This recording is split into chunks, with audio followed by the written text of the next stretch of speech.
علیکم سامعین، 15 جمادی الاخری کی تاریخ شروع ہو چکی ہے، 17 دسمبر ہے۔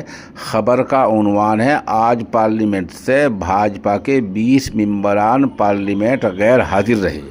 پہلے بتلا دیں کہ آج بی جے پی کو بہت اہم بل پیش کرنا تھا جو انہوں نے کیا ہے، جس کا نام ہے بل کا ون نیشن ون الیکشن، ایک دیش ایک چناؤ، ایک ملک ایک انتخاب۔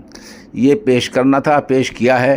پارٹی نے اس کے لیے 2 دن پہلے ویب جاری کیا تھا، جس کا مطلب یہ ہوتا ہے ہر پارٹی اپنے ایم پیز کو حکم نامہ جاری کرتی ہے جو 2-3 لائن کا ہوتا ہے، جس میں لکھا ہوتا ہے ہر حال میں آنا ہے۔ یہ الفاظ لکھے ہوتے ہیں۔ اس لکھنے کے باوجود 20 ایم پی ایسے ہیں بی جے پی کے جو آج پارلیمنٹ میں نہیں آئے۔ ان میں نتن گڈکری، جیوترادتیہ سندھیا، گری راج سنگھ جیسے بڑے ایم پی شامل ہیں۔ اب خبر یہ آ رہی ہے کہ ان سب کو نوٹس دیا گیا ہے کہ آخر کیا وجہ ہے کہ آپ پارلیمنٹ میں کیوں نہیں آئے۔ بہرحال یہ کیا صورتحال ہے کیا نہیں، ابھی تک پوری صورتحال سامنے نہیں آئی ہے۔ آپ ہمارے ساتھ بنے رہیں، اس سلسلے میں کوئی مزید پیش رفت ہوتی ہے تو اس سے بھی انشاءاللہ آپ کو مطلع کیا جائے گا۔